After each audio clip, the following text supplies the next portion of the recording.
Hey YouTube, Joshua the window cleaner here. I've went live a couple times today and I realized that you can't hear me. I'm doing everything I can. I gotta get a new phone. So that's one thing I gotta do. And I'm using my AirPods. So when you jump on here, if you have time to jump on here, please let me know that you can hear me right away. That would be fantastic. But I just want to talk about the situation. I talked about it a little bit this morning, so that for those of you that were watching this morning that maybe couldn't hear me, I'm going to re-explain the situation. And I just got done dealing with the customer, so I want to talk about what happened and what I learned, and just kind of the whole situation. So I'm actually out here, kind of at the customer's house, but I'm out front because I'm actually kind of down the street. But I'm out front. I don't want to drive because I think that when I start driving, my truck is going to try to steal the phone Bluetooth. But I just want to talk about what happened. So originally, 10 days ago, the customer, we went out to do the job at 7 o'clock a.m. and Robert went to do it. I was doing something else that morning, and he came to do the job, and the customer was not here. So whenever he called the customer, they didn't answer, but then he texted and said, "Hey, my dad had a heart attack, so I'm in the hospital." So he was in the hospital, but he said, "Hey, go ahead and do the work."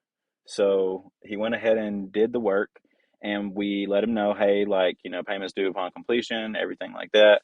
And when we texted him and told him, "Hey, we were done with the windows," there was some of the screens that were left off that had popped off. I guess he popped them off for some reason. The customer did, and so we let him know, like, "Hey, there was some of the screens popped off. We left them off. If you want us to pop them back on whenever you get back home, just let us know." Anyway, so then he didn't ever text us back. Well, then we I had Melissa reach out to him, called, texted him, doesn't reach out. It's like, okay. So Melissa at the end of the day said, "Hey, I still haven't got a hold of John to get payment."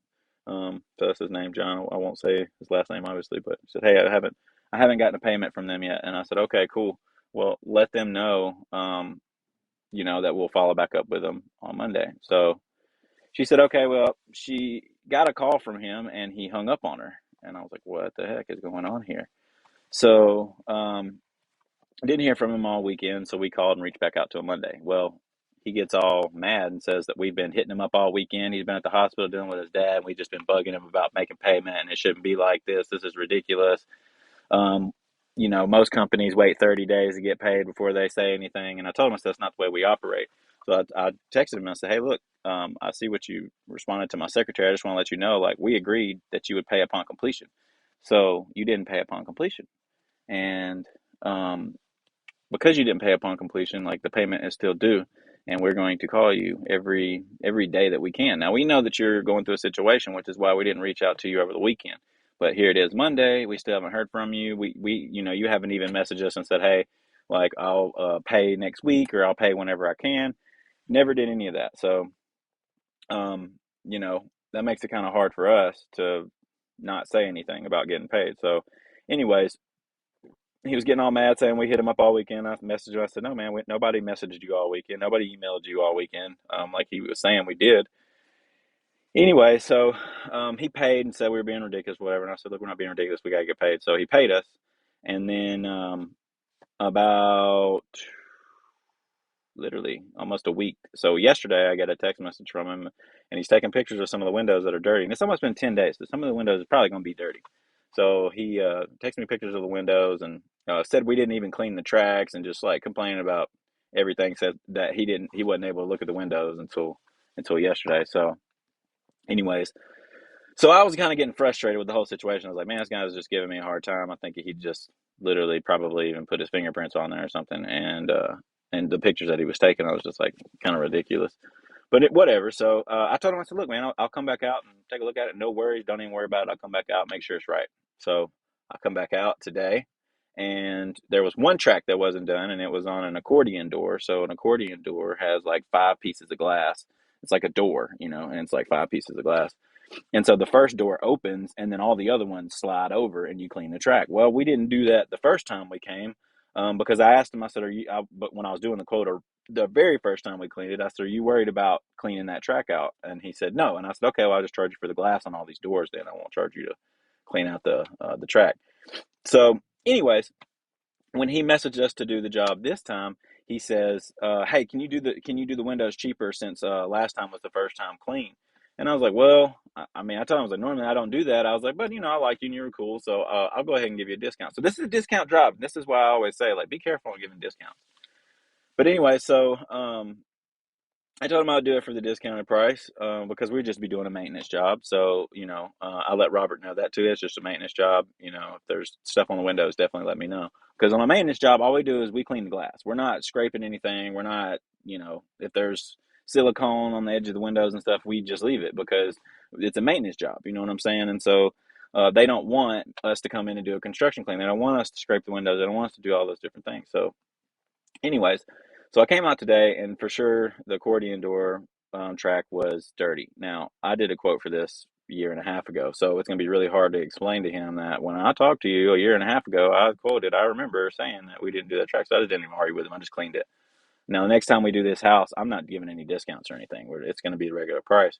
But he was pointing out where there was urethane on the window, and there was urethane on the edges of the windows, and it looks like where they were trying to mess with the urethane, they got on a finger, and then maybe they were looking at other things because there is a fog in between the pane. Even though these are brand new windows, I told him I was like, you need to call the person that installed the windows and get them to come out and replace these because there's like weird stuff in between the panes and I can't get to it, so that's what you're seeing whenever you're looking.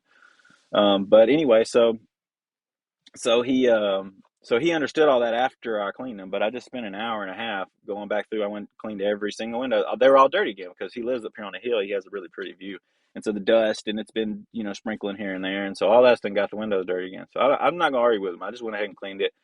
Kill him with kindness. He's going through a lot, I understand, but his dad is better back at home, and I told him I was praying for him all last week, and so really glad that his dad had a heart attack. Hey, Damien, I'm back again. I didn't save the other two videos, so you won't be able to go back and watch them because the audio was just so terrible. When I went back to watch them, they were just so bad. So I'm just sitting here and I'm talking about this situation. That way you can hear me a lot better. I'm not driving. I'm not cleaning windows. I'm not walking away from the phone or anything like that. I just want to explain the situation. So, anyways, um, I'm glad I came back out because there was fingerprints on there that Robert didn't get off. There was some urethane on there that he could have scrubbed off, but he didn't. And I called and talked to him about it. And I said, "Hey, look, Robert, I know that that was a maintenance job. I know we talked about it was a discount. And so, you didn't really do the wrong thing. But when there is stuff on the windows, because I know when I talked to him, I'd ask him after the guy started complaining, I said, "Hey, like, what was going on with that job?" He said that was like they had removed tint from some of the glass and there was still pieces of tint on the glass. Well, I didn't see that, but I did see the urethane from whenever the glazers put the window together and they just didn't care and they got their fingerprints and all that stuff. But I don't remember seeing that last time I was here because I remember cleaning this job the first time. I love the view here, but I don't remember seeing that last time. And I'm pretty sure that he had a bunch of construction done. So there was paint on the windows. There was things on the windows we didn't discuss. And so what I learned is that first of all, if somebody messages me and asking me if I want a discount, I'm going to say no right away. I'm not doing that anymore. Because that's not the client I want. And every single time I do that, and I hate to be that way, I really do. Like, I wish I could do the windows for free. I really do. But I can't do that because I have employees, I have things I have to pay for, I got bills. My wife wouldn't be too happy about me leaving every day for free. Anyway, so, we have to charge what we charge. And, there's a reason why we charge what we charge. And this has just been a headache. Every time I give a discount, something happens. I always end up back at the job where something happened. So that's where I made my mistake. And so I learned, like I said, once again, and this is something that I have literally been telling myself, and Melissa will tell you too, if she's on here. She'll tell you, like, I literally am on myself so hard about quit giving people discounts, quit doing that for free, quit doing that for free because they expect it every time. Then they tell their friends that, oh, well, they did my garage for free and all that. So, like I had to steer away from doing all that. I do things extra. Don't get me wrong. I do things extra. We dust and we get spider webs down, stuff that we're not supposed to really do. But when they ask you to do something, it's like, man, like they were like, want you to spray the door off or something, and like, you can't do it for free. You just like, yeah, I can do that. It's going to be like 10 extra bucks on your bill as long as you're cool with that. That's one thing I learned. But yes, that's where I made my first mistake. Just like Damien said there, I should not have done that. I should not have said, here's a discount. But like I said, he was really cool the first time, and I was like, oh yeah, it's a really pretty view. It's a maintenance job. It's just pretty much glass, because there's not a lot of tracks. There's only like five, 1, 2, 3, 4, 5, 6, 7, 8, 9, 10. There's only about 10 that have tracks to clean out. Most of it's just glass. So I was like, yeah, man, I'll do that. I ended up charging 445, and that was with a discount.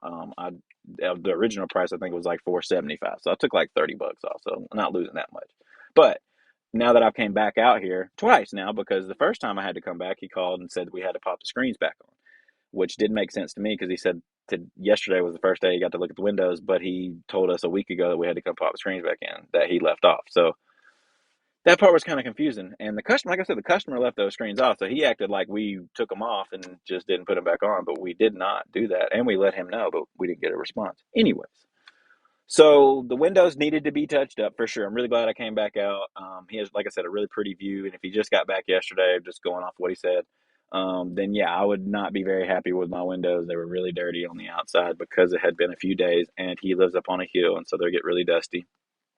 And there was little pieces of glue in there. So what I did was I went in there with a squeegee live towel, and I went in there and I soaped up the window and scrubbed down all the little pieces of glue and stuff that I seen, and it rolled right off, not a big deal. And then I'd wet the glass again and did that. And I had to scrape some of it because there was urethane on the sides that was pretty bad, like thick. So I did have to scrape those edges, and I let him know I did all that stuff.